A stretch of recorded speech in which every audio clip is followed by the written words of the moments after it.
Howdy, everybody. Bob Tallman for No Spin Rodeo. No politics, no BS, just hard-hitting news and rodeo commentary from two of the most trusted sources in our sport. Kendra Santos, Tommy Joe Lucia. Listen up. Here we go. Hello and welcome to No Spin Rodeo. This is episode 25. I'm Tommy Joe Lucia, and I am humbly joined by Kendra Santos and Greg Teagarden.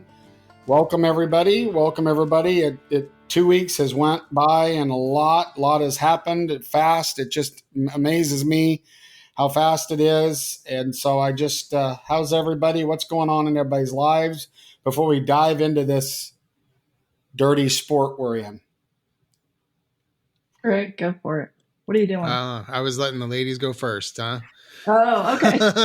It's a very beautiful spring in California.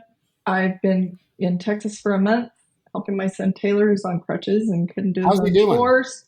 He's doing great, thank you. And I thought it was just so like what happens to me that to take him to physical therapy in, I won't name the town, but anyway, to be there every day with him and watching him be strong, because he's got to be really strong so he can get his other hip done in June.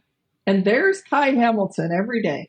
And that has been so fun for me. But what the odds are, I don't know. But it's like, I'm looking at Taylor working on this arms machine, and there's Kai right next to him working on his shoulders. And right on the other side of them is the Tough Hedeman Champion Challenge saddle won by Jim Sharp. And there's pictures of Troy Dunn and Ty and Jim. And it's just like my life flashing before my eyes, all in one physical therapy session. It's really cool. It's like generations of people have been helped by this one man who just loves helping people. And it's pretty cool. That's pretty cool. So now, but he had it was hip, right? Yep, Taylor had his right hip fixed, and in June has his left hip fixed. So he's out for the whole season. But he was exercising his shoulder? This guy, he has a 1 hour session a few times a week, and he never gets let out before 2 hours because this guy loves cowboys and has for 2 generations at least now. And so he's like, you're going to be stronger. Like he's working on his core, his arms, his shoulders, his neck. I mean, every muscle in his body. And Taylor looks like a physical specimen. He's always looked like that. Like he has a 12-pack like in his belly. But I mean, he's got these guys, Kai Hamilton saying, and this guy, they're like shaking. He works them so hard, like, with the different planks. And you want to plank, and then we're going to do that for like 10 minutes. We're going to do it for a minute and a half, and then we're going to do it for 30 seconds. Then we're going to do it for 45 seconds. It's insane. But like Kai looks like this tall, skinny guy, but to use Ty Murray's old saying, pound for pound, flexible and strong, like no stone is unturned on his fitness, and he will be so fit when we see him back this summer. It's really cool. He's not just working on his shoulder, he's working on every muscle that he ever had in his body, and that's awesome. The only time you'll see me do a 10-minute plank is if someone freezes me solid. I've tried to do the planks. I like the planks. Well, I don't like the planks, but I've tried to do them, and I'm good for a good 27 seconds.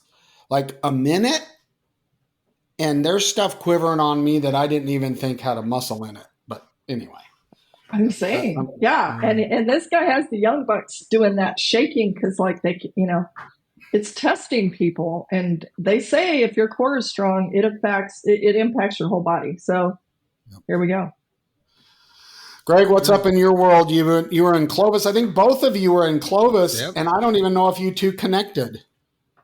I didn't even know she was there until they mentioned it in the production meeting. So I went over one day to watch my son Lane rope. I just went for a day trip, and it was absolutely awesome. And so many stories came out of, going over there for that day. But, I grew up, going to, in the spring, most of my childhood Easters were spent in Oakdale, California, but then Red Bluff and Clovis. And it was a great day. It was a great rodeo. We'll talk about some of the particulars, but a lot of really cool stuff, and a couple tough things happened there too. But great rodeo. How was clothes for you, Greg? Did you golf any? No, didn't have time, but it was a good rodeo. Everything went really smooth. I thought the rodeo was really good itself. The people in Clovis, the committee, they're great people. So yeah, Ron, those guys are great. That is a great rodeo. It is. It is a great rodeo. But let me say this. I think it's a great example. Vince Janko has been, he's like Mr. Clovis Rodeo, but he reminds me of my Uncle Russ at Oakdale for decades, always out there running the rodeo on his horse, whatever. And those older guys, they're, thank God Vince is still here, but they are starting to die off. And so when we get into point of view today about bucking tradition, people like Vince Janko, I mean, that's some of this is who we're talking about, because when I talk to him, he's so proud of some of the tradition that he has kept there, and it's so cool. But what happens when somebody else new comes along that didn't spend his whole life at that rodeo?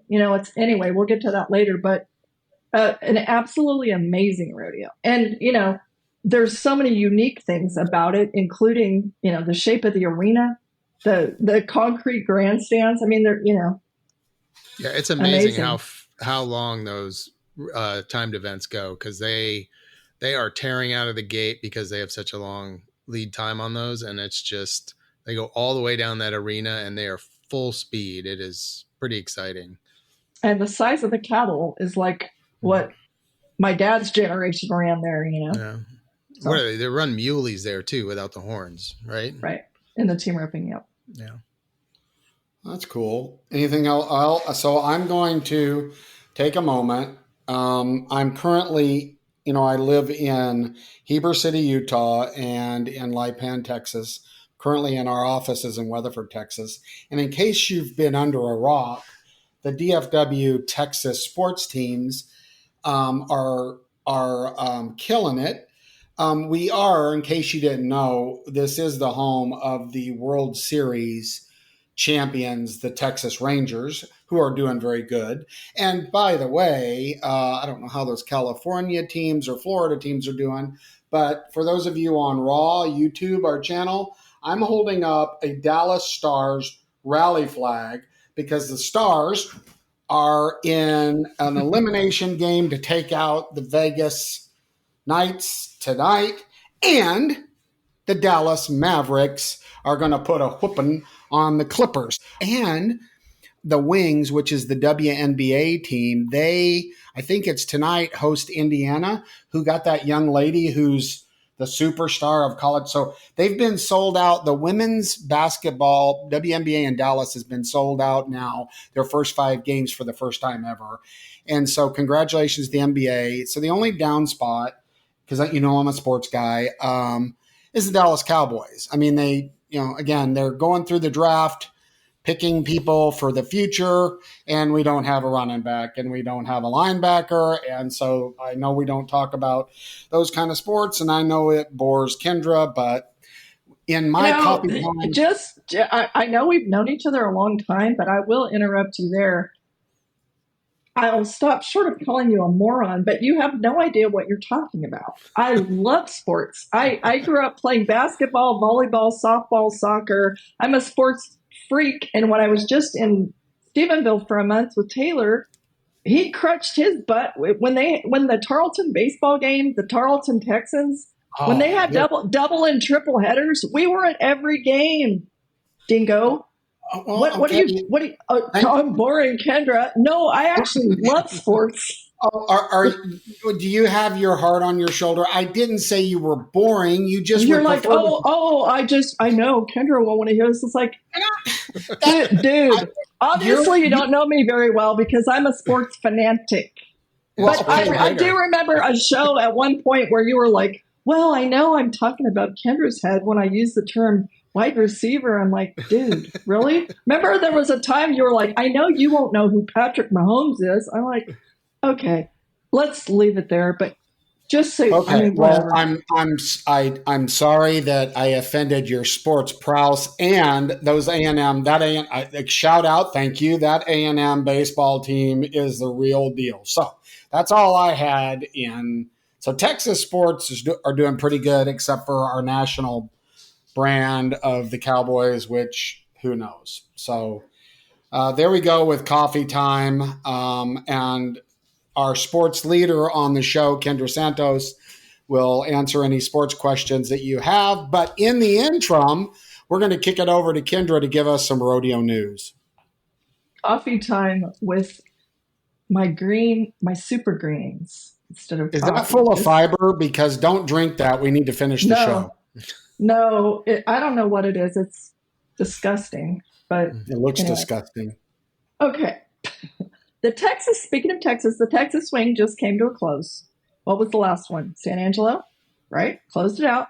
The California Spring Run is kind of starting to wind down. It's been in full swing on the heels of the Texas swing.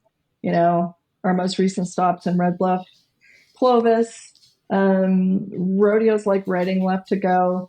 A couple things that I was going to say that stand out to me about Clovis.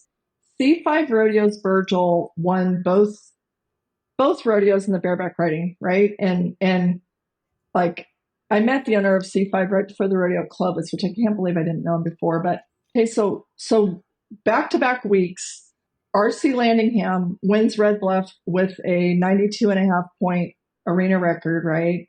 And he grew up in Red Bluff. That was really cool. Local boy makes good, But he said he's waited his whole career to get on that horse. And I'm starting to think that like when they post the draw, like Virgil is the ticket to the front of the bus, right? I mean,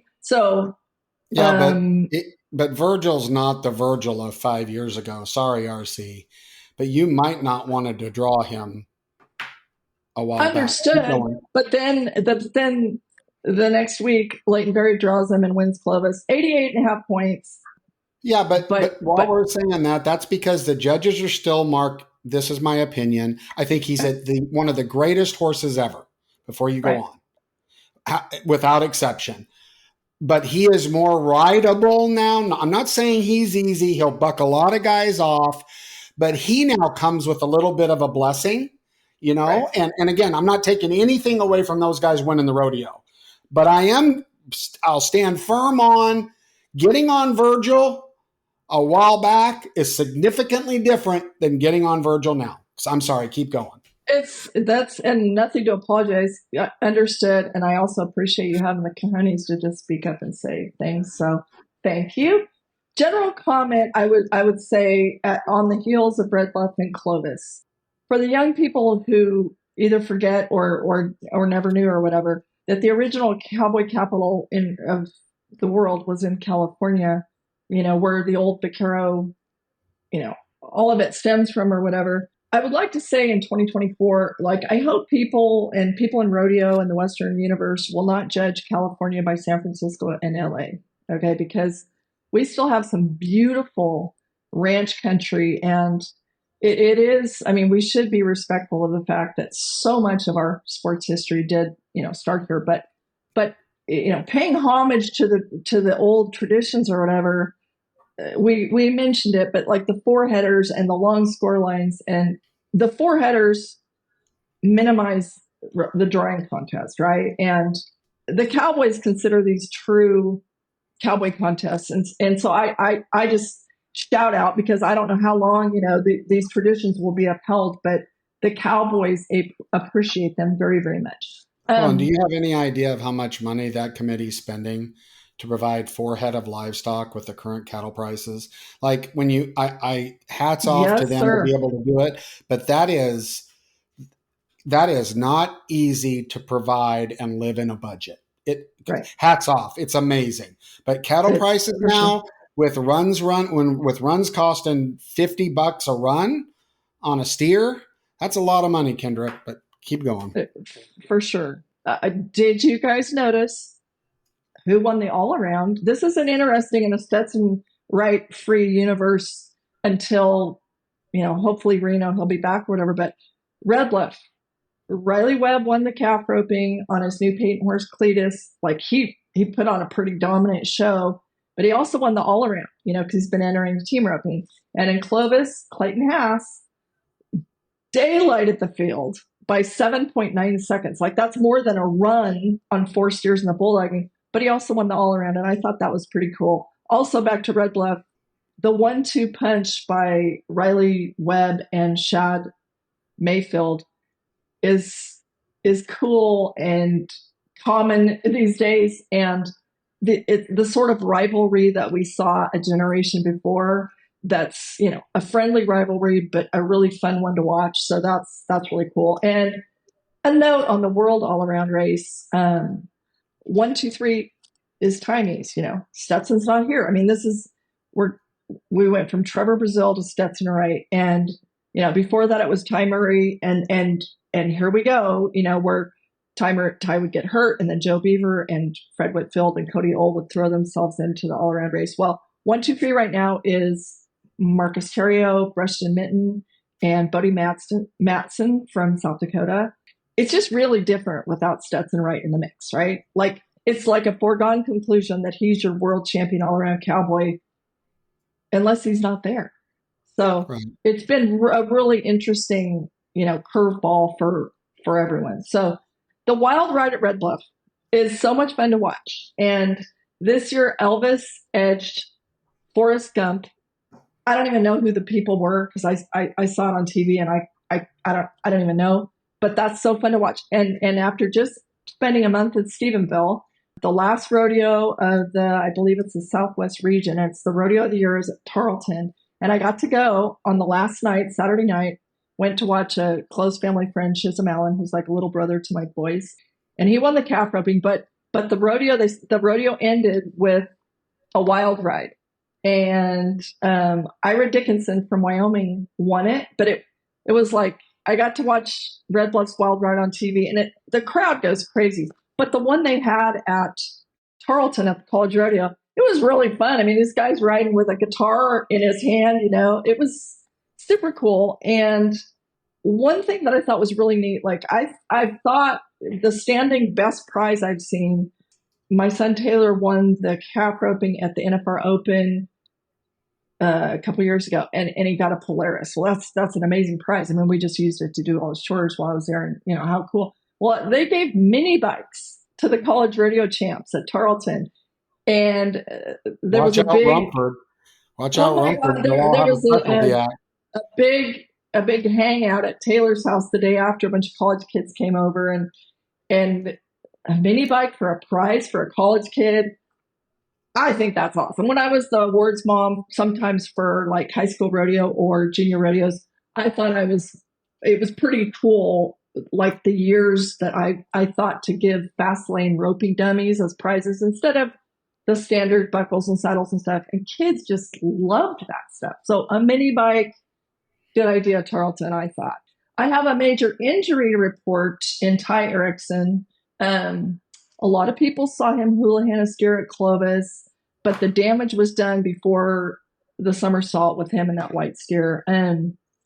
He went he got x-rays at the ER that night in Clovis.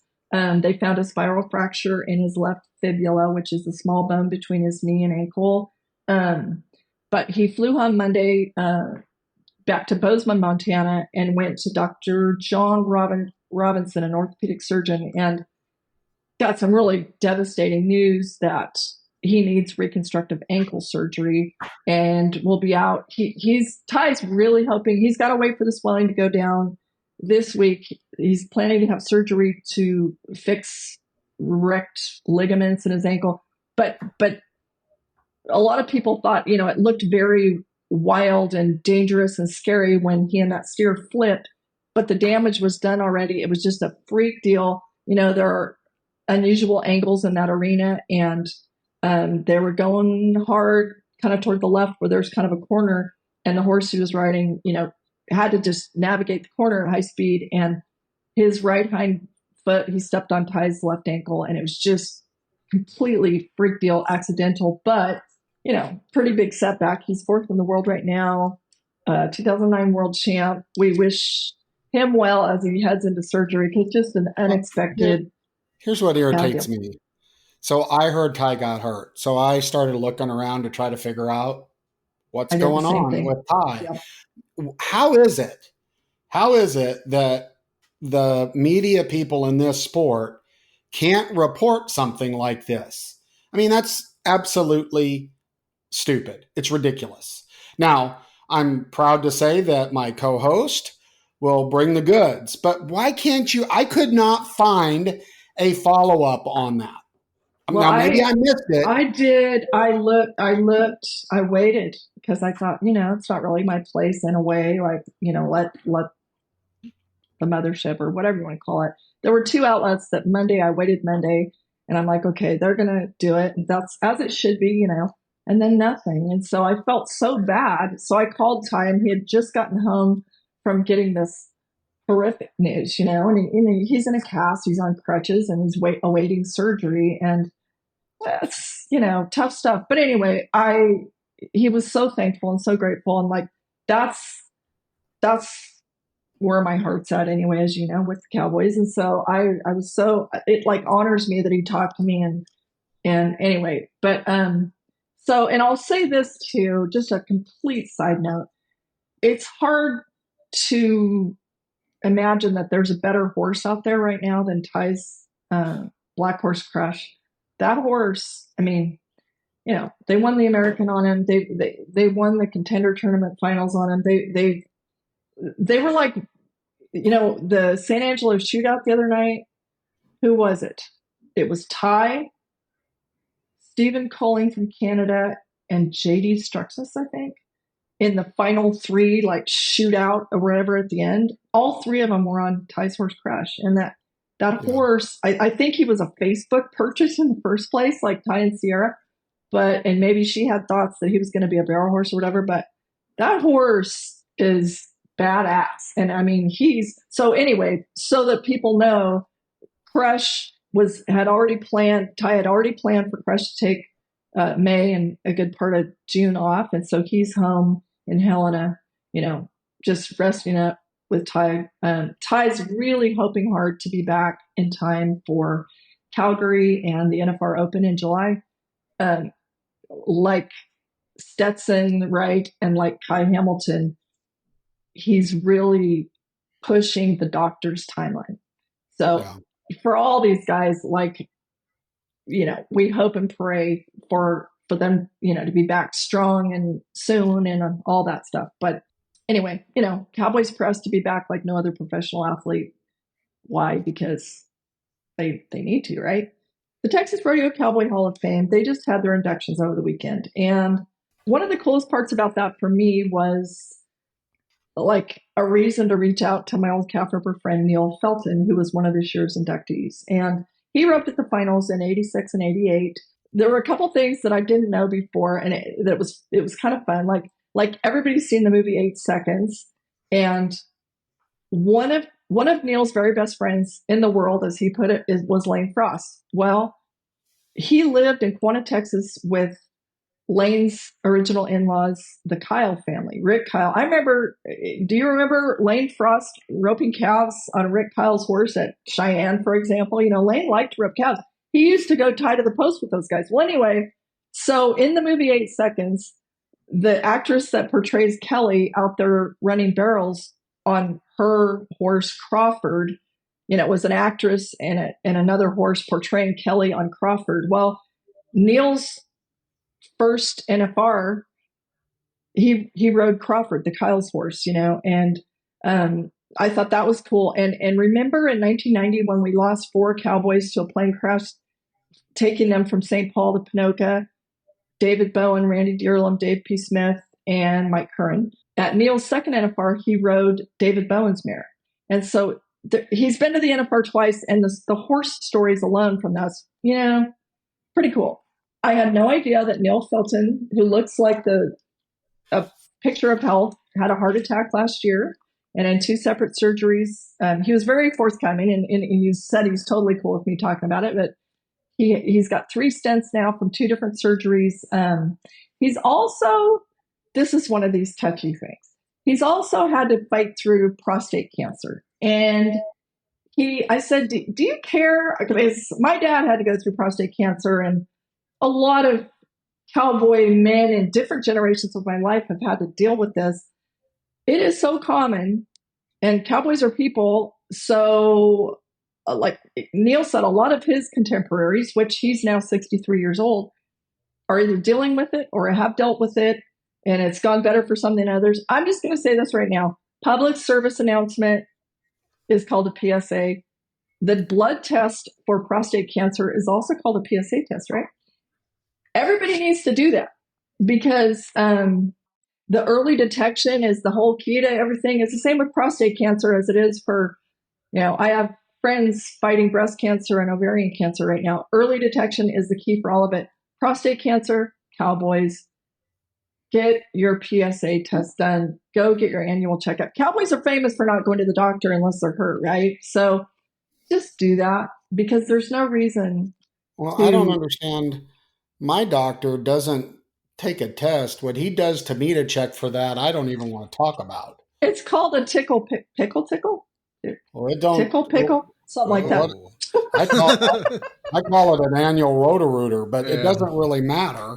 But I'm going to find out about this blood test because I think that would be much more appealing to me than what happens to me. No, you have to do that anyway. It's just like the girls have to hit the stirrups. I'm sorry. When I was younger, I was so like petrified, dreaded it, appalled, how embarrassing and all that. And I'll say that as I get older, the dread is not, it's like, who gives a shit? Once you've given birth in front of strangers, you're just like, whatever, do what you need to do. The dread is to waiting on the results and praying that they're okay, right? It kind of changes. You'll still have to do the, what is it? Is it a palpation or physical exam? Sorry, Tommy Joe. But the PSA test, you absolutely, by now at your age, should be having it once a year. So they check your, they want to check you now, and then they want to check you next year. And we should do it. And we don't talk about this stuff because, it's our private parts or whatever. But they're part of our, it's like, that's like saying we're not going to talk about our tires or our brakes. I mean, it's part of a human anatomy. Cowboys take care of your prostate situation so you don't have to have dire consequences. Neil's dad died of prostate cancer. Well, I think the biggest problem with that, and we're going off on our normal tangents, but I will say this. Here's what typically happens, Kendra. I think most people recognize that they need to be checked for this stuff. But just like all of us, we get older, then we think like, it's always like, I don't have to do that yet. Well, here's the deal. My doctor told me, and I listened to him when I started at 45, right? 40 or 45. All of this stuff started happening, right? Blood pressure and And oftentimes there's a lot of us, there's a lot of us that, you get to be 45 and your brain still thinks you're 25 and you don't think you need any tests. You don't think you need to keep up with that. And by the way, it's early diagnosis on all of this stuff, which means, come on, you get to be around 40. We know you're still young. We know you're only halfway through your life, but get your ass out there and have your annual tests and physicals. I know from having throat cancer, right? I mean, that stuff's real. It changes your whole world. So anyway. Yeah, I just wrote a story about a cowboy who died of esophageal cancer that got into his throat.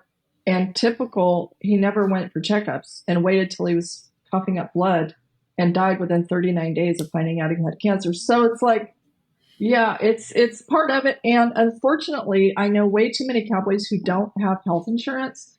Is still, my doctor doesn't even take health insurance that is so expensive. But you're talking about like maybe a couple $100. Your life is worth that. You would put that into your horse without batting an eye. So take care of yourself too. Okay, the Resistol Rookie Roundup, very cool. Let's shift gears to the young people. I noticed a lot of very talented young cowboys, at least, flying back and forth from the Resistol Rookie Roundup. I think it was the third annual in Fort Worth to Clovis, and doing well at both. I thought that was pretty cool. Some of them had to go like back and forth. Anyway, the Resistol Rookie Roundup. Weston Timberman won the bareback riding, and he's, the name sounds familiar. He's the nephew of world champion Kelly, of course. He's the number one rookie right now, but he's 16th in the world. And I thought a cool side note to his win at the Rookie Roundup was that he had just had to turn out Pickett Pro Rodeo's Night Star at the San Angelo Shootout to go to a college rodeo, and then he got her at the Rookie Roundup and won the rodeo. I thought that was pretty cool. But congratulations to all, I'm just going to name them really fast. Steer Wrestling, Parker Sandstrom. Team Roping, Ben Jordan and Scott Lawacki. Don't know if I'm saying that correctly. The Saddle Bronc Riding, Carter Sandberg won it on P-Car's Dirty Jacket. Famous. You're probably going to say the same thing you said about Virgil, and that's fine. The Calf Roping, Chance Rodriguez. Barrel Race, Ocean Velou. Isn't that a lovely name? Is that French? French-Canadian, I think. I think she's from Quebec. The Bull Riding, Brandon Ballard. Breakaway, Michaela Brill. I'm just saying, remember the names because, I know that my son Taylor crutched his way to, he went on the Cowboy Channel with the calf roping rookies with Ty McClary. And, every cowboy ever says, you have one shot at your first, you have one shot at being the Rookie of the Year. And it's something that is precious from, to Trevor Brazil on down. So anyway, this is just a little out there aside. What is it with the return of the mustache in rodeo? There's a thing. And I mean, team reppers, Ren Richard, Jeremy Bueller, Dawson Graham, Bronc riders, Kate Bruno, who just split Clovis with Ryder Wright, Sage Newman. The mustache has made a comeback. Bulldogger, JD Struxus. I look at this and I'm like, are we back in 1970? But I don't know why they're doing it, but they're doing it. And it's a thing. And I know why. It's because cowboys don't get paid a lot. And when you eat a meal and you drop something, you can't afford to lose those crumbs. And if you look at those guys, most of their food is in there. And, you're driving down the road, partner's asleep. You find a piece of chicken fried steak. Hey, don't want to waste it. You're being gross now. But How many of those guys have you seen food? Right? There's food in there. I've got a friend named Ron McDaniel. He has a masterpiece of hair on his face, but I'm pretty sure that there are swallow nests in there too. There's no telling what's in that thing. It's cool. But have I mentioned that Wenda Johnson just won Clovis for the second year in a row? Isn't that cool? My friend Mary Guy is smiling from heaven that her little girl, Larry D, just won the breakaway on those big honkers at Clovis. That was super cool. I think we need to just stop ourselves, take a break. Let's talk about feedback and follow-ups and do that before we get to point of view. How about that? Well, before you leave rodeo news, a couple things I'm surprised you didn't mention. Frost wins Del Rio. He's your guy. Oh, that was so cool. Cool. I thought that was good. But something that, and Lunatic from Hell, who was one of my favorite bucking horses ever, passes to the birch string, and you probably have seen that. But that horse, those kind of horses, those big footed, when they're in the load alley, and the one that I thought was really interesting is it's kind of been typical of the PBR. It's kind of been a media blitz about that MMA Cerrone, right? He's going to ride a bull at the PBR World Finals, and he's been out at Dale Brisby's practicing, and on a practice bull, he rips his bicep, similar to what Adriano did at the World Finals, right off the bone.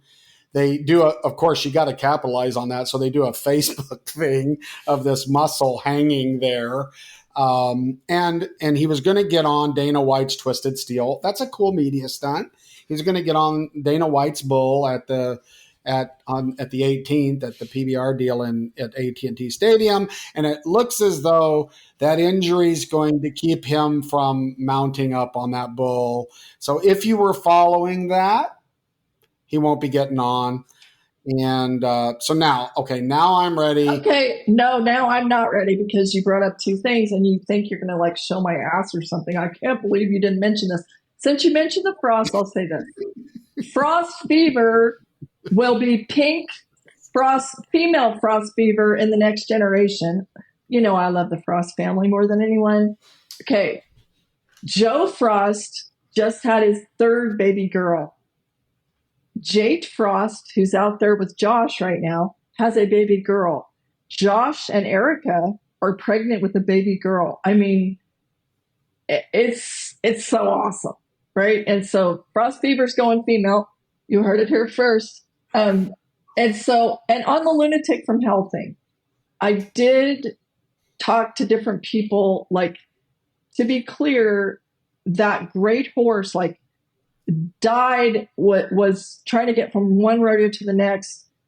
That horse, like so many others who are so special, is absolute family to the Birch family, and they knew he was not feeling good. He was colicking, and my understanding is they had him at a fairgrounds, and it was late at night, and there was trouble getting veterinarians to come out at night, and much less to work on a bucking horse. And I'm just saying that could happen to a racehorse. The colic is, not special to any breed or occupation of horses. And that great horse, I promise you, the Birch family was bawling, trying to get their beloved family member, help. It was just one of those things, kind of like Ty Erickson getting hurt. It was nobody's fault.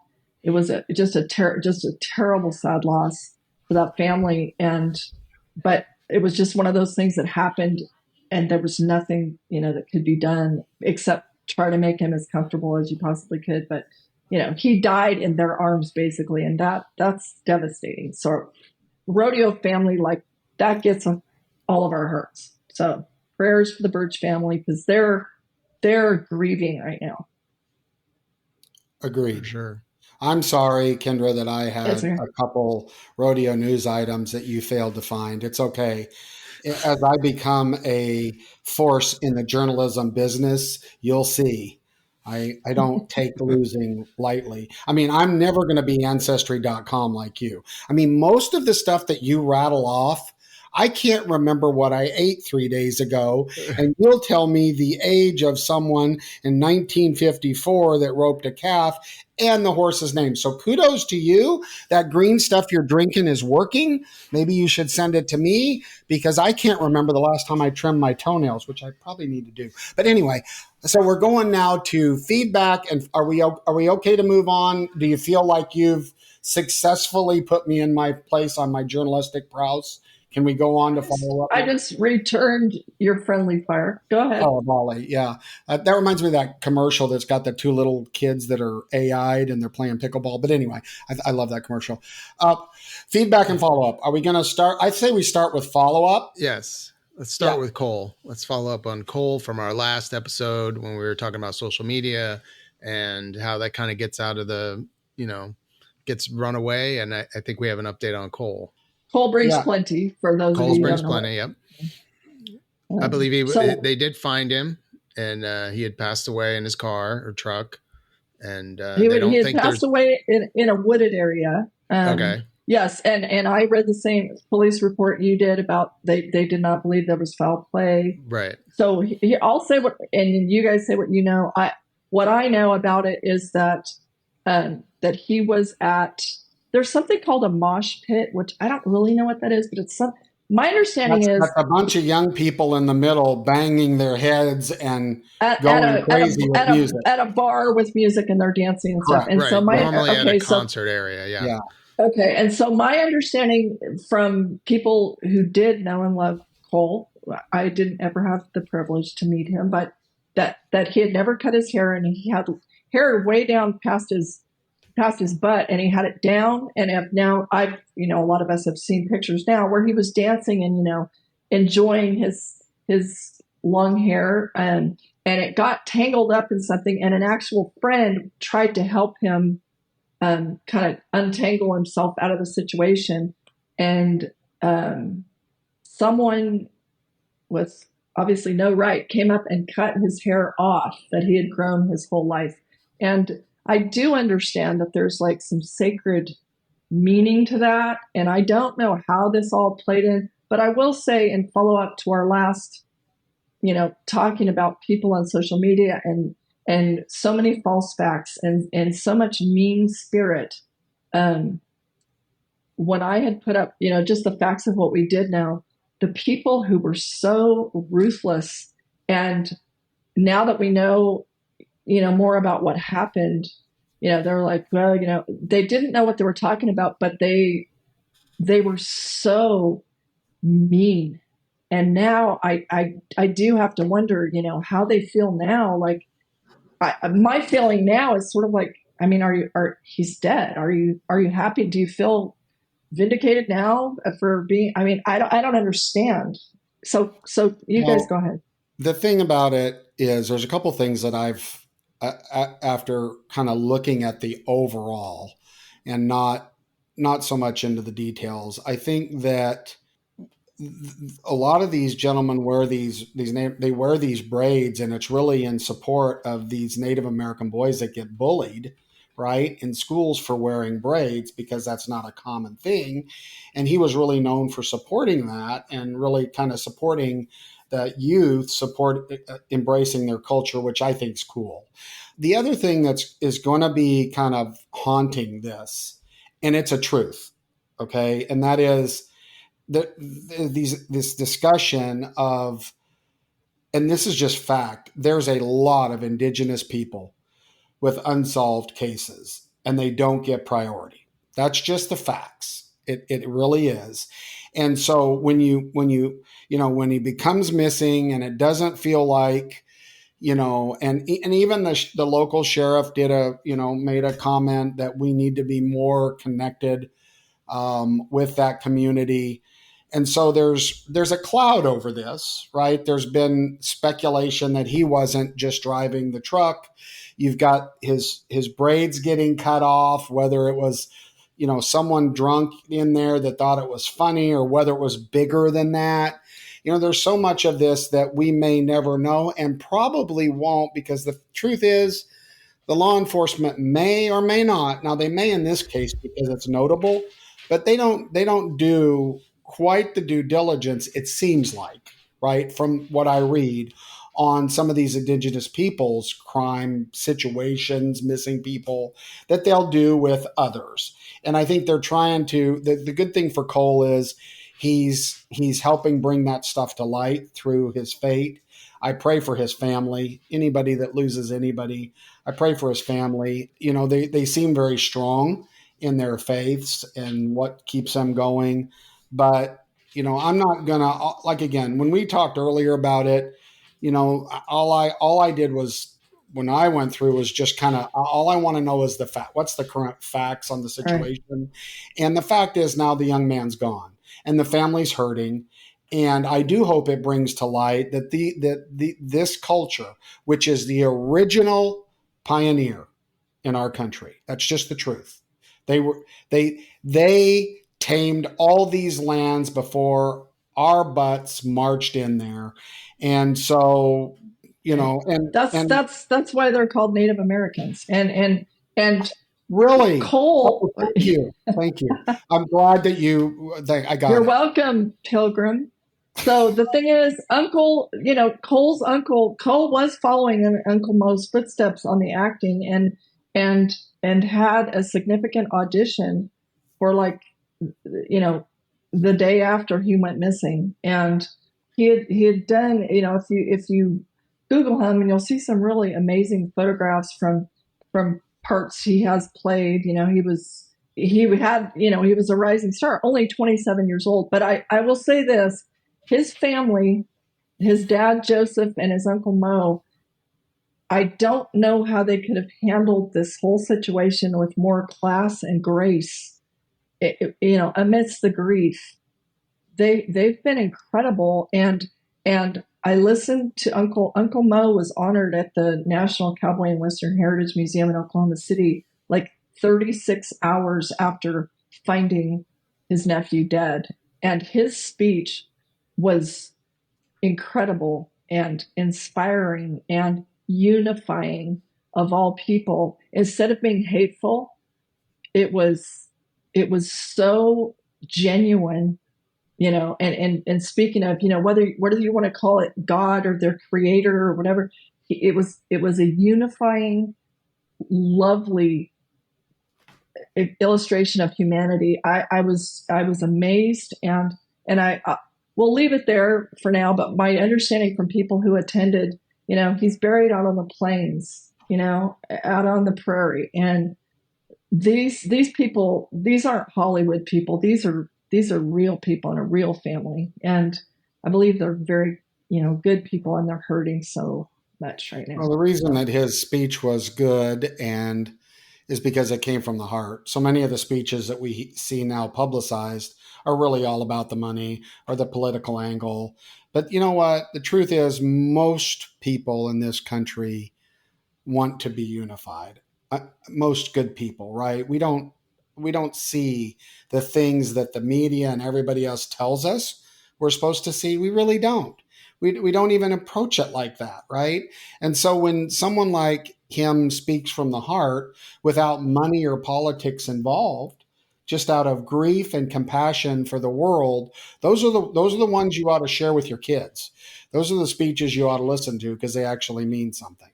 So I pray for their family, and I continue to ask all the no spinners out there to send up a prayer for that family because it's hard times. I wanted to follow up on, we did talk about Sage's return to the PBR. And I did a quick scan. It looks like he rode 1 for 3, I think, at Sioux Falls, his first one back. He went 1 for 3 in Billings. Then he had a really good showing in Tacoma, and he got bucked off in Louisville. And the only thing I have to report is I sent a quick note to one of my friends in the PBR, and I just said, it looks like Sage is set in 21st. I guess that means he's not coming to the PBR World Finals. And I got a note that says Sage is in. Now, I'm going to qualify that with and apologize to our listeners because I'm not as aggressive as Kendra is and understanding everything. But there is some type of redemption round at Cowtown Coliseum that's some type of progressive to get into AT&T. I don't know whether he landed in there or what, but all I know, that I do know, is that Sage is going to be in Texas for the PBR World Finals, which tells me he's getting on something, which tells me with Sage Kimzey, he has a shot. So glad to hear that he's come out of an injury and in his new kind of facet in his bull riding career.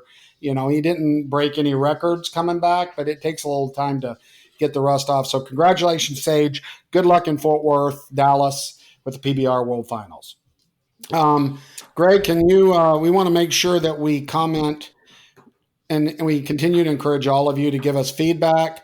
So Greg's going to give us the feedback and we will respond, whether it's good or bad. Go, Greg. Well, we'll start out with some good stuff. We had a writer write in saying, or a no spinner say, as an editor, I try to select writers based on who I think will do a great job writing the story. Kendra's ability and knowledge of the rodeo world is why I had asked her to write a story. Kendra has an amazing ability to tell a story. So thank you, Kendra, for everything you do in this sport. The other thing is someone else wrote in and said, I like how you two discuss the stuff that no one wants to address, the elephant in the room, if you will. You all both have enough street cred to command respect from your audience as well as your haters.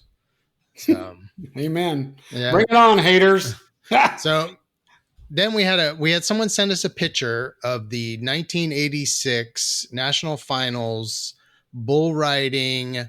We think it's the payout for bull riding, where they have Tough Hedeman at the top, winning $106,291, and they wrote a comment that said, no spin. These numbers don't look much more different than the standings in NFR past years. Fallon Taylor and Baby Flo brought this up a while back showing checks. Where's all the money if sponsorships are up and everything else is? Well, let me qualify this a little bit. So they sent us a picture that Greg shared with me, and we don't know, right? We don't know exactly when this font Like, we don't know if this is the last round, the fourth round. We don't know if this is total winnings or round winnings of it. But so we'll talk about the money. But I thought this was cool. It's Tuff Hedeman, Ted Noose, Lane Frost, Jim Sharp, and Charles Sampson. Old Charlie Sampson. Those are guys that I was around my whole life. Cool cowboys. So, and it's a graphic from the telecast. But Kendra, what say you about 106,000 in 86 compared to today? Anything off the top of your head?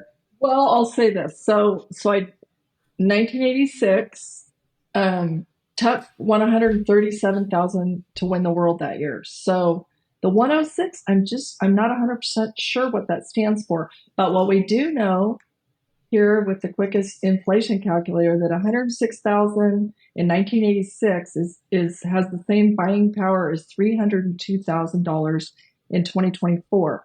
So with that, I will also say this. Our reigning world champion bull rider, Kai Hamilton, won $341,000 at the NFR in December and $595,000 to win the world in 2023. So Tuff wins the world in 86 with 137,000. Kai wins the world in 2023 with 595,000. Yeah. Mind you, he won the world by 195 grand. Okay, like that's a large margin, but I don't think we can kick dirt at what first place paid. No, if you look at that, I understand what our no spinner said, but it does look like, which I'm very excited about, that these wages have kept up with inflation. Now, if you look at other sports, it's, golfing is 70 times inflation rate. So, we still got a long ways to go to where these guys are making, we're going 6 down or 10 down, and they're buying ranches at the end of the year from a successful year. But spinner, it's not that far off. Well, the thing about it is, I think it's also a little difficult to use these examples because the problem with our champions and our earnings in our sport is not with Kai Hamilton, Stetson Wright, or Trevor Brazil. It's with the lion's share of the majority of the contestants. And there are a lot of legitimate examples where rodeos, for whatever reason, are not staying in step with inflation. And there are so many examples. If you run the inflation calculator, you'll be deeply disappointed. So the point of the person who wrote in is when you're not talking about the very best guy in the world who was dominant, the point is actually a very valid one. So thank you. We can always do better. Yep. Right. I got one for you, Tommy. Tommy Joe, you claim that all these vaccines are great for kids. And then a couple minutes later, you claim that there are 3 different versions of the facts. Do you eat up everything the several times proven corrupt the healthcare industry is pushing?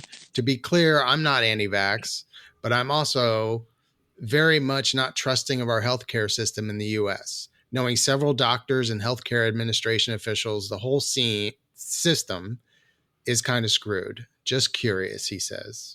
Okay, so I'll address that. Here's the things that I am not researched on this. I'm going to tell you how I take this. Vaccines in the past have stopped epidemics. That's a fact. Go back and read history. The things that were killing people, vaccines stopped. And those particular things that we were vaccinated for when I was a kid, right? The reason that they're not killing people today is the vaccines. So I challenge you, No Spinner, to argue about that. I don't know how you're going to. Secondly, now as it relates to the COVID vaccine, completely different for me, because we were facing something that nobody knew how to face, and they rapidly pushed through a vaccine that I don't care to, nor will I ever debate anybody on whether or not it worked or not, because I don't know. Okay. And I'm sure that depending on what you're reading at the time, you can justify either side. And I'm not taking sides. Okay. And whether or not I took a COVID vaccine or not is none of your business. And I'll do whatever I think's best for me and my family. And you know what? I think all of you should do whatever's best for you and your family. Whether it's anti-vax, vax, don't take this vax, do take, I don't care. But I think vaccines have a place. They've proven in history to help our civilization. So I don't think you can just throw vaccines away.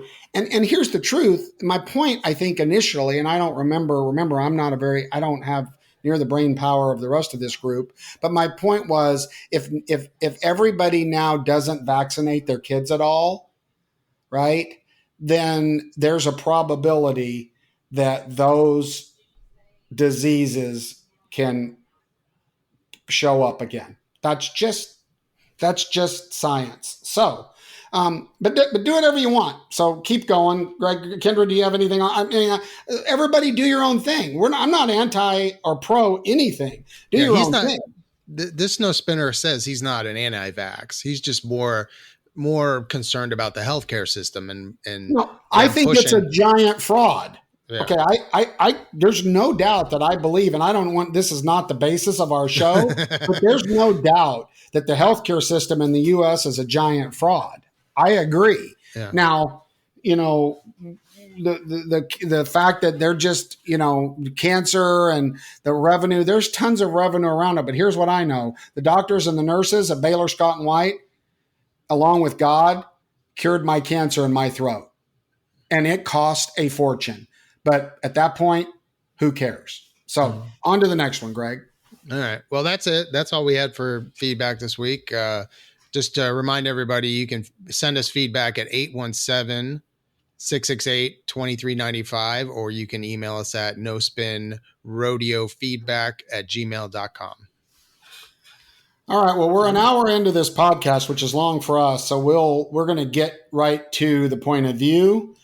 And the point of view, I think, is very interesting. And Kendra put the name on it as bucking tradition. And I'm going to let Kendra kick it off. But I am going to say that, in case you didn't know it, Kendra, bucking tradition is a common term used by a lot of the animal rights activists when they post stories that are negative rodeo. You'll see that. I didn't know that. To me, it's just more like, you know, challenging the way it's always been done. But what, to me, at the basis of whatever we want to call it, is the extreme diversity going on in our rodeo world right now. I mean, people are experimenting with things. We are using old school things like we just talked about, you know, forehead averages over lung scores on, you know, huge cattle fresh off the ranch, you know, at Clovis, or, you know, sudden death shootouts. Some events are heavily top loaded, which the contestants don't seem to completely appreciate, but it makes for fancy headlines. Well, hold on. It makes for fancy headlines.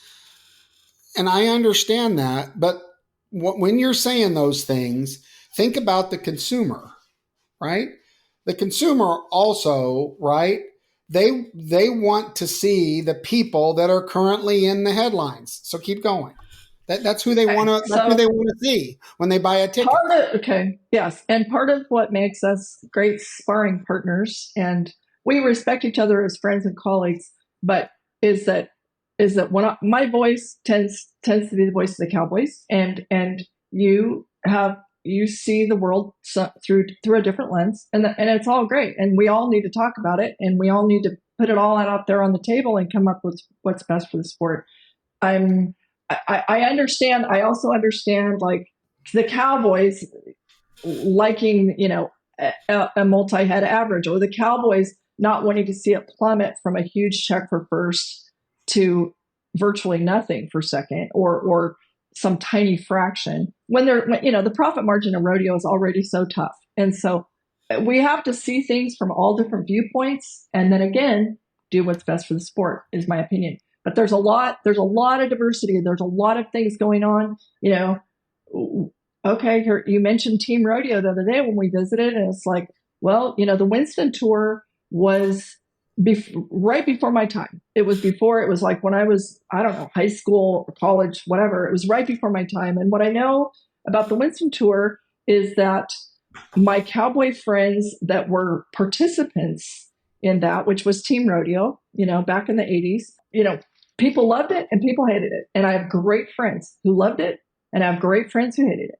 And so, Roy Duval, he boycotted it, and his, the Shakota boys weren't for it. They didn't go because they felt it wasn't fair that everyone couldn't go. And these are the guys that, like, their feeling was, and I believe history has proven it correct in a lot of cases, their feeling was, we want hundreds of bulldoggers at Cheyenne because the entry fees make it good for everybody. And the circuit guys, we want them there. They want to be there. The Rodeo Cowboys Association is about everybody. It's not about just a few. That was their feeling, and also strong feeling that when we started narrowing the field and just having, removing all those entry fees, a lot of the cowboys of that generation felt that, the big lie was that, this promise that wasn't really fulfilled was that, all the committees that went this direction were going to not only replace all those entry fees that weren't going to be there, but add even more above them. And in a lot of cases, that hasn't happened. So I mean, it's a great debate. Multi generations of cowboys are having this great debate, as you know. Well, so Winston Tour was right before my time, but one of my rodeo mentors and a person I have the utmost respect for, he's actually on my wall. You guys can't see it. Those people that watch us on YouTube, but he actually looks down on me. It's kind of creepy, but it's Jerome Robinson. Now, Jerome Robinson's take on that was significantly different. He said, in his opinion, and he comes from the same approach I do, and that is entertaining fans, producing events, and also figuring out how to make events profitable. He said that, in his opinion, it was fantastic. Okay, which is interesting, which is exactly what I would have thought. You and your clan don't like it. Me and my clan. No. But to be super clear, what I said was, and what is the truth, there are two different camps of cowboys that I love. I have buck and horse rider friends that thought it was the greatest thing that ever happened. I used a Roy Duval example on the one hand, but I'm telling you that people loved it, people hated it. It was not unanimous, even with the cowboy contingent, even with only the cowboys and cowgirls. Some loved it, some hated it, is all I'm saying. Well, and if you look at the history with the ERA, here's what it boils down to. And I don't want this conversation to go this direction because I think this is a different point of view. But when you're kicking people's butts and you're winning, you have a significant different point of view on what the payout should be or if you should be invited to a rodeo than when you're on the bubble or down there trying to make a living. Not taking anything away, Kendra, from all those people that are going down the road and, by the way, are supporting all the 600 rodeos that matter, that support our sport. I understand that. It's the structure that's wrong. Because if you look at every other sport, and I don't want to go down here now, but every other sport tiers it. Oh my God, here we go. I don't even want to start that one. We'll save that point of view. But the fact is, and we've said it before on this, if you get the sharks out of the little ponds, then that creates confidence and more winning for those people, like you said, that are beating the road to make a living. Then they go up into the next pond. Then they go up into the next pond, and the money gets significantly better, and you compete against people that are similar to you in ability. Put all that aside. I like what you're bringing up, and it's how far do we push the envelope of repackaging a very unique old tradition in our sport of rodeo, okay? And how do you advance that to appeal to the younger Gen Xers and the newer consumers? Now, it's interesting because I've seen these phases. Now, old is cool. Like, we're bringing vintage merchandise to our rodeo at Days of 47, and it's really ugly stuff. But, the younger generation wants to wear the ugly stuff because it's cool now. So, we're in a little deal where Yellowstone and everything kind of makes old cool, and that's good, but that's a very short window. That is not going to last forever. all you people that are in rodeo. You're not going to see, when Garth Brooks was in, cowboy hats in the airport. Garth Brooks goes away, cowboy hats go away, Yellowstone's in, everybody, including the dude wearing loafers and pulling a Louis Vuitton, the dude pulling a Louis Vuitton has a cowboy hat on. And that's great. I love it because they're embracing the culture and they're romanticizing about the original superhero, which I believe is the cowboy. However, I think this is interesting because I went to the art convention. I think you mentioned that earlier. I don't know. But we had the Association Rodeo Committees Convention, and I was only there for one day, and I was glad I was there because Donnie Gay was the keynote speaker. Donnie and I have been, well, at least from my opinion, friends for a long, long time. I highly respect him, his brother Jim, Pete, Neil, and the whole Gay family. Probably have the utmost respect for them because they were the ones that actually took rodeo at Mesquite and put it on TNT and were crushing it. And the PBR comes in and follows that lead. And Donnie brought this up. He said, "Look, 5 nights of rodeo on TNT, 4 nights were the Mesquite Championship Rodeo with all the ratings, and 1 was the PBR. And then over the course of the years, it went the other direction." But Donnie was saying things about, and he didn't specifically address this, but this was the tone of his conversation, and that is, and I am not quoting Donnie, so I'm telling you what I took of his presentation, and that is, we have to be careful not to change what's working, and I sympathize with that, and I'll tell you why. Because I grew up as an indentured servant in the contract act field. Me and all my brothers and sister, we were all, the cast and crew for Whiplash and for In His Glory. And my dad's a multi-Hall of Famer. But it was interesting because after a couple of years of Whiplash, Dad would get bored and he would want to change the act. And I'll give you an example. My wife and I are dating, I think, and we come over to the house to visit Anthony and Dominic and Dad. And Dominic, Anthony Lucia, by the way, he's way more popular than me now. But Anthony was just little. Okay. He wasn't very big. I don't even know how old he was. And Dominic is the next one up there's 4 years between all of us, by the way. All the Lucia kids that are documented are 4 years in between. And so they're standing in the living room and there's this weird ass song playing and they're boogieing down. Like if you're watching us on YouTube, they're doing the hand flip and dancing. And I'm like, what is going on here? And Dad said, "Oh, the boys are going to dance while Whiplash rides at the Fort Worth Stock Show. We're going to launch that." And I remember thinking, oh, okay. And again, that was just Dad's wanting to make the back act better. But the truth is what people come to see was Whiplash hanging on, going 60 miles an hour around the corner, chasing a sheep. The 2 boys dancing was just side stuff. My point is, back to Donnie's, we got to be careful not to change our sport so much that the true essence of what people come for is lost. And that is, when you're producing shows, Kendra, that's a very delicate balance that I deal with all the time, right? What can we do that does not take away from tradition, but also is good? And I've tried many of the things. But, for instance, team rodeo. Donnie's point was, when I first started riding bulls, it was $50 fee. I think it was $100 added, he said, and like $50 or $40 fees. And there was slack in the bull riding at every rodeo. Well, you can't even get 8 bull riders very much anymore, right? Because there's a whole new league called the PBR that took a big chunk of those bull riders out of the game. And that's progress, but it comes with punishment. And Donnie's point was, we entered, we won. He won $400. He said it was the most money he'd ever won in his life. He thought he was on top of the world. He got him a Cadillac or, I don't know, Ford Fairlane or some kind of big giant car to go down the road. And his point was, there's all these things going on. Team rodeo, Kid Rock, team rodeo. The PBR now is in rodeo. Okay.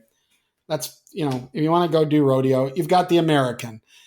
And I'm a culprit. I assisted Teton Ridge in a qualifier program. I was a part of the ERA.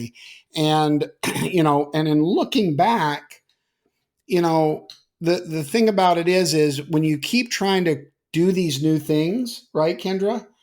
But the overall scope of the sport doesn't change, they don't fit in well, which is why you have what Donnie Gay calls alphabet soup. There's all these associations out there with acronyms, and he calls it alphabet soup, and I don't agree. But here's the reason that happens. The PRCA has a rule book. The two things that are great about the PRCA is their rule book and the NFR. That's the truth, in my opinion. They have a rule book and they have the NFR. Now, it's a giant rule book, and all these new ideas don't fit in it, right? And then it's an association. We've said this. The PRCA is an association where the entire membership is supposed to push the direction of the brand. Good. The truth is, though, the consumers out there are always interested in the winners. I'm a good example. I do not watch NBA basketball. I don't. I don't even really like it. But I'll watch the playoffs and I'll watch the NBA finals because I know that's the best guys, and I know when they get there, they're trying their hardest. That's just the truth, Kendra. People want to see the stars, and they want to see the stars in the toughest environment they can, right? And that's currently the NFR. And I think that that's great.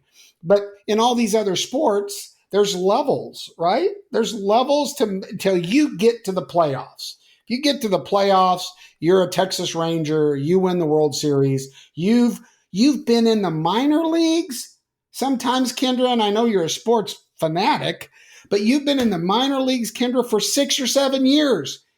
You're not guaranteed a check like the major league guys are. So my point is, I don't even understand.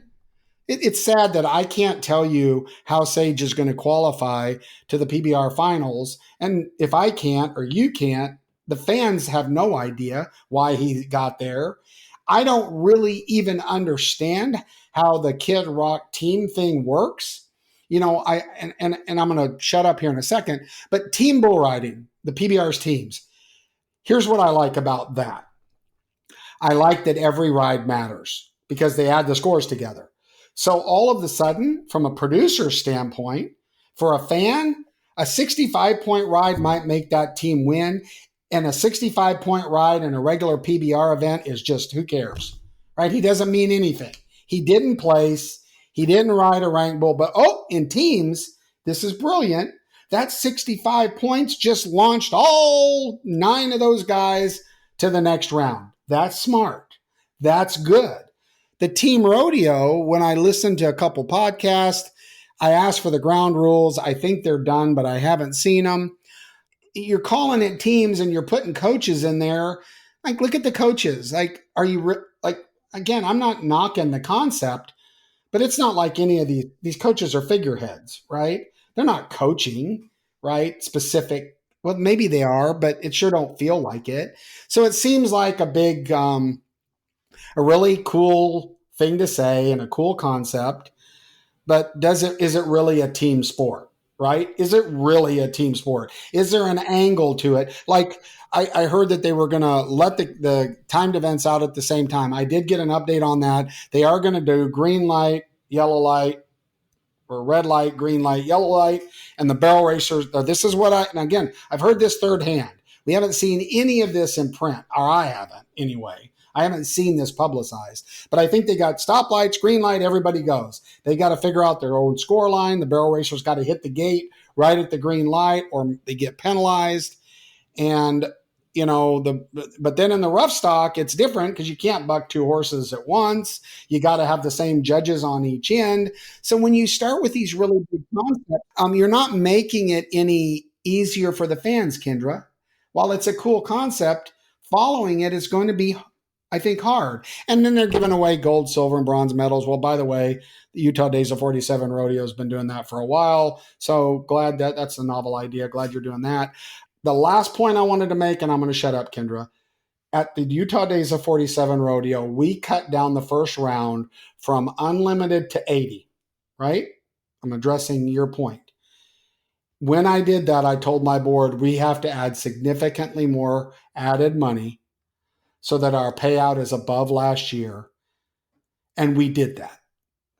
So instead of switching money from Cowboys pockets to another Cowboys pocket that's better or drawed better, my committee put more money in the added money. Yeah, we only have 80 because that's manageable for us. 80 people have a shot to get into the top 32. But we increased that prize money, the added money, so that our payouts were the same. So we're not on that same category that you talked about. So I've said a lot and a little, kicking it back over to you. Oh, I mean, golly, I don't ever use the term fart in a skillet, but this conversation goes every direction, right? And so there's so many things to address. One, okay, 80, you said 80 instead of unlimited entries is more manageable. Is that because you need to bring in less time to event cattle or less time for slack, or what's the reason? It's because our venue has 50 stalls. Our venue is full of pavement. I don't want $100,000 horses standing on asphalt because I literally don't have ground to put them on. But you see, sometimes there's just an absolute disconnect between what I think between the contestants and producers, and I love for us to have these conversations because I know that I've heard a lot of negative feedback from contestants. For example, at the Daddy of Them All, and the Daddy of Them All's point of view, like so many rodeos, take Salinas as another example. Those rodeo grounds were built back when it was people in a pickup truck or a big car pulling a 2-horse trailer. Now you have these monstrous living quarters trailers, and in so many rodeos, there's not enough parking, much less stalls. So, sometimes, I feel like I've had contestants say in recent times, they've had their living quarters door knocked on it somewhere like Cheyenne, saying, "You need to leave. You're done. You need to leave. We can't accommodate everybody anymore." And it makes for animosity when we don't have these conversations. Like in my perfect world, it'd be like, let's just put it out on the table. If like, and to me, I'm like, well, what about those open fields on the other side of the highway out there? Could we somehow have parking and rotate? I mean, part of the great history for places like Cheyenne and Salinas, some of these, was that people would go, it was their annual family vacation, and they would go for Big Week in Salinas or the Daddy for the week, and weekend warriors, the studs, full-time contestants, everybody. It was like this place where everybody went and spent the week. It was a glorious rodeo reunion and extravaganza. And now a lot of the committees are like, we can't do that anymore. We can't do it anymore. And it's like heartbreaking because if you're the Professional Rodeo Cowboys Association, you got a lot of dues over these years. I'll speak from a girl from California. There were a lot of people who, when you have like unlimited entries, people bought their PRCA card to go to literally one rodeo a year, some people, and now they're not going to buy their card if they're not welcome there, And you're still endorsing the contestants paying their own way.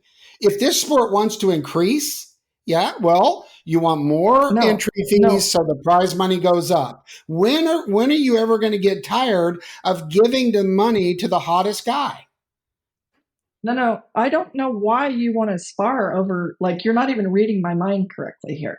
I'm just pointing out facts. I'm not giving opinion at this time. I'm saying the fact of the matter, the financial model, starting with the Mothership, which is in Colorado Springs. Okay. I mean, what the bottom line that I'm getting to here, it is impossible to make everyone happy, whether you're talking about all the players, contestants, committees, sponsors, contract personnel, stock contractors. I mean, it's impossible to make even in one event, make the thousands of members, just take one event. It is impossible the PBR broke off only the best guys in one event, and they've been successful because the best guys in one event, they broke out on their own, and they have the same goals within their small circle within their event. But try to do that with all the events, all the levels of people, making everyone happy, making it, doing it. You can't, there are so many compromises. And that's what you and I, we're coming from different points of view, but I'm coming from the Cowboys' point of view. And I am well aware that the committees are vitally, without the committees, we don't have the rodeo. Okay. And without the fans and without the sponsors, but keeping everyone, we have to have these conversations, but it's not possible to make everybody happy at the same time. It's not possible. I agree, but we're one of those rodeos where I provide power for 50 spots for contestants. And you're right, there's some of them that pull in with literally rigs that are 92 feet long. Like, I'm not exaggerating, right? Like, I don't even know that it's legal to go down the road with something that long. And here's my point. I understand. I sympathize with the competitor that drove all night to get there, and they just went and competed, and they want to sleep all night, and they were able to get a stall, and they're sleeping because they don't have to be to the next rodeo. But I also have to sympathize with that competitor that's coming in that next day that deserves a plug and a power spot. Right? So what we do is we say, we're sorry we can't accommodate all of you all the time. We simply don't have the facilities. Here's facilities within 20 miles. And I know it's a pain in the butt. I know, but we don't have any options. We can't. But you're doing the best you can do, and you're communicating. I'm not an a-hole. I'm trying to do my best to help you. Here's what I can do. Here's what I can't do. Here's why I can't do exactly what you want. You are communicating that there are constraints. Your hands are tied in some areas, but you are trying. And the fact that you're saying this is why. It's the conversation that's not even had in a lot of rodeo towns. Okay, so you've put me in the corner a couple times, and I haven't warned you about this, so I'm going to put you in the corner. Are you good with it? All right. So we're talking about new and different things in the sport of rodeo, and how does that mesh with tradition, right? So I think it's fantastic at the American that gentleman won the barrel race. I do. I think that's cool, right? And a lot of the barrel racers supported that. But what stops, and Ann Blacker and I were talking about this, what stops a Cody Ole, a Trevor Brazil, or someone like that from getting into breakaway? What? Yeah, I've had this conversation with a lot of different people, and of course, at the rodeos, the men don't enter the barrel race. And according to my conversation with Brandon Coles, who won the American, he has zero desire. The fraternity world, the jackpot world, yes. The American, that's a different story because why it's the BDR. Okay. Pardon me? Why can't they? Why couldn't the men? Isn't it specifically ladies breakaway roping? Well, I'm just saying. I think it is. So, I mean, you're not putting me in a corner at all. It's the ladies breakaway roping at the rodeos, and it's the ladies barrel racing at the rodeos. The American is its own beast. It's not, a professional. It's not WPRA sanctioned. And so you don't have to keep a calf tied for 6 seconds. You don't, there's a lot of different things. And the American, again, talking about all the diversity and all the different formats, I always call it like the melting pot. There are kids who are not 18 years old, we have 7-8-year-old little girls running barrels too. But that's because Better Barrel Races is the sanctioning body for that. By the way, when we come up on this Kid Rock team rodeo thing, is it my understanding correct that there's going to be no bull riding? That's not normal. Isn't that true? That's true. No bull riding. Yes. And I don't know the reason. Is that because they don't want to have They something they got the PBR World Finals then, and they don't want to I get understand, on. but the performance of the rodeo, other people I suppose could have been allowed. I don't know the reasoning, but again, that's another thing that makes that rodeo different from all others. No bull riding. I mean, that's kind of unheard of. I don't know. I'm sure But they have their it's reasons. also confusing for the fans, isn't it? Well, I would be shocked if a lot of the fans in attendance aren't shocked when the last event goes and it wasn't bull riding. But I'm sure I know they have their reasons, but I'm just saying, the American's different. This is going to be different. There's a lot of things that are different. There's a lot of things that have come and gone. The Wrangler Champions Challenge. A lot of people were like, "Oh yeah, the rich get richer," and so you only take the best guys and give them chances to win all this money against hardly any. I mean, it goes on and on, but things have come and gone. Team Rodeo has come before it left. Here it is again. Will it go this time? I don't know. You don't know. Well, like the tie down. I'll give you an example, a personal example. So at Utah Days of 47, when we were with another group, we were able to do the 3-second, so for those fans that don't know, in the PRCA, when a tie down roper ropes his calf and ties it, once he mounts on the horse, the judge starts a 6-second clock, and that calf has to stay tied 6 seconds. Well, in some of the altering versions of tie down roping, not in the PRCA rulebook, is that as soon as he ties the calf, essentially the crew can come out and let the calf up, right? And so this is a whole probably another discussion, but I'm just going to say something. In 2017, the calf stayed down for 6 seconds. I fielded about 150 emails and responses about a calf. Okay. When we did the 3-second calf rule and the calf got tied, he got up immediately, right, and just ran down the arena and wasn't down there for 6 seconds. Again, I'm just saying the facts. We got zero emails about the calf roping. So put that in whatever bucket you want. You can argue for it or against it, but that's just the reality of the non-endemic consumer. Well, and to that I will say, you had just got done saying that you're, about the rule book, but here's what I'm saying about all of it. The calf ropers who may or may not push against your 6-second rule thing, they have no idea that you got 150 emails. Like, that's the kind of stuff I would love to see shared in like orientation meetings with the contestants or whatever. It's like, just so you know, here's the reason we have this. Do you think they care? I think whether or not they care doesn't really matter. Tell them. If they don't care, fine. But to me, if there are situations where it's like, we would love to continue to have your event, here's what we're going to do to put a twist on it, or whatever it is, in any of the events. We had steer wrestling rule changes recently, as you know, in certain venues because they felt they needed it. If people at least have the conversation and say, here's why we're doing this. We're trying to keep your event here, and we're getting a lot of heat, and at least have the conversation. What's the forum for that? Most of the time there's a total disconnect and people aren't talking between camps.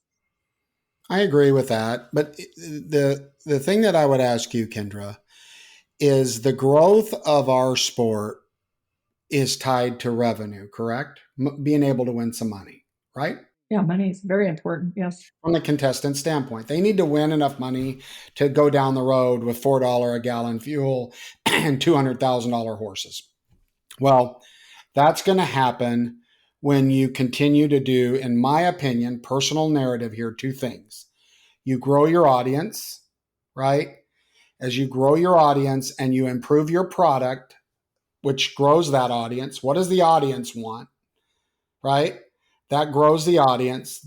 So you have to improve the product to make sure the fans are buying a ticket, which, by the way, the sponsors don't get involved unless there's fans there to utilize their product, which means more sponsors. So it seems to me, from my position, that the number one focus is how to make those contestants more money, bring more money into the sport, and that's by growing the fan base, continuing to improve the product, and growing the sponsors, right? And I just don't think that gets done, right, on every little thing that is best for any particular discipline. It's a conglomeration, and that's not going to ever help. That's not going to ever happen when everybody votes. And again, that's the nature of the way it is, and that's fine. I'm not arguing against it. The mothership, we call it, I love that. That's our new term.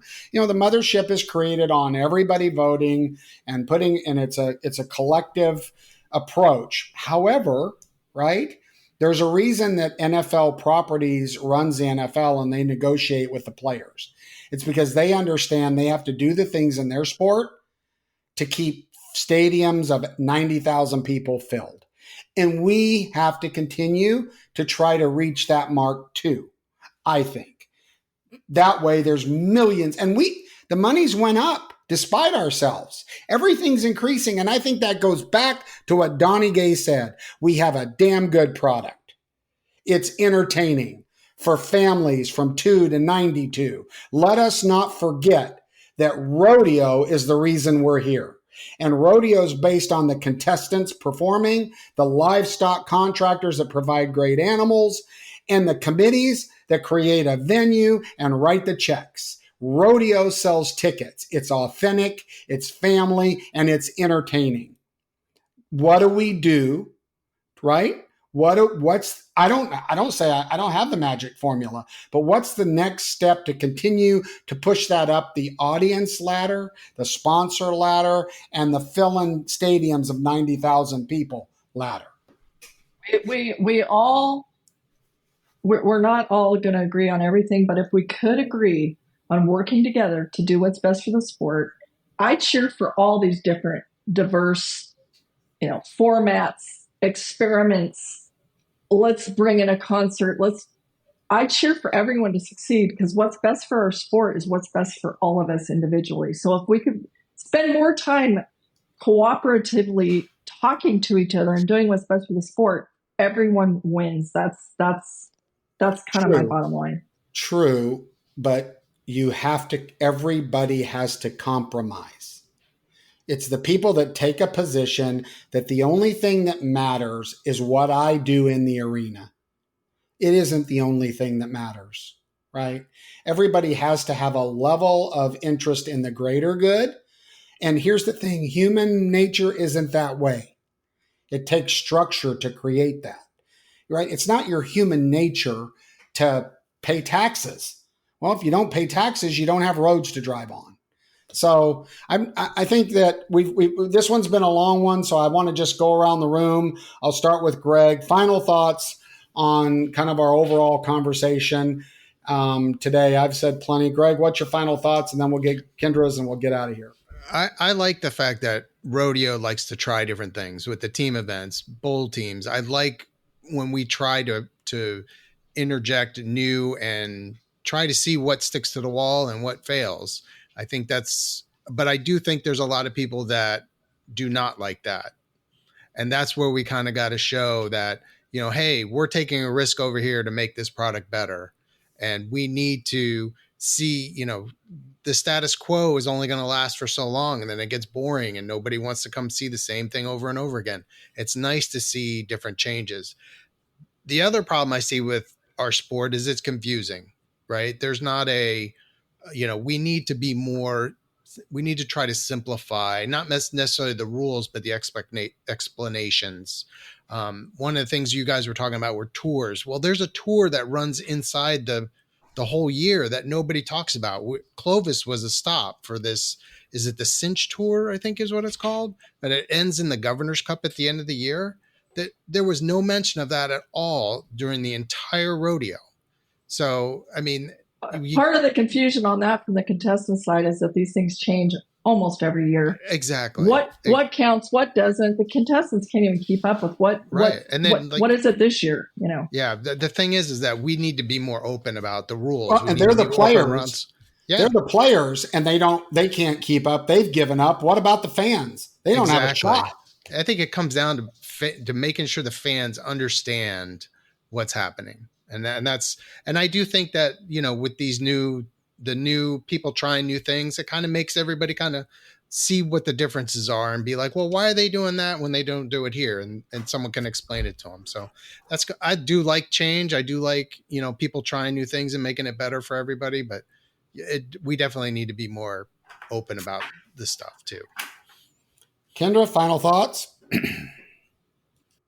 Let's all try to do what's best for rodeo and stop bashing Beyonce just because her hat's shaped differently than ours. How about that? I like that. I'll in mine champion what is all I'm always going to support, and that's increasing the fans. And I've got to say a shout out to the American and to Teton Ridge, which I can't really ever figure out what their goals are, what they're doing. But here's the deal. They reported 5.7 million people, which it was probably inflated, I don't know, watching rodeo on Fox, and 1.5 watching their last round a week later. Regardless of what you think about any of that, that's good for the sport if it's a good product, and they typically provide a good product. And so 5.7 million people watching rodeo is not a bad thing. And the prize money doled out is not a bag thing. You might not agree with how they get there. They might not be a part of the mothership. But again, for me, these things, just like the person pulling the Louis Vuitton bag wearing the cowboy hat, is good for our sport. So when you're sitting there at home and you're highly critical of everything, remember the overall goal is to lift our sport up. I agree with Kendra. The problem is we don't have forums for good communication in this sport, and we don't have any enforcers, right? There's not any enforcers. Well, this is what's good for the sport. We're going to do it. Sorry X, sorry Y, sorry Z, right? And that's the nature of our game, and we're going to organically grow, but I don't know that we'll reach our potential until we have the ability to deliver what the current consumer wants. That's my final say. So on behalf of Tommy Jolusha, Kendra Santos, and Greg Teagarden, we hope you've enjoyed what we've had to say on No Spin Rodeo. This has been episode 25. We're looking forward to more episodes with you in the future as we kick off what's really the main grind of the rodeo season in 2024. So hats off, be safe, be thankful for the ones that are beside you because they mean the most. Until we meet again, that's it for No Spin Rodeo.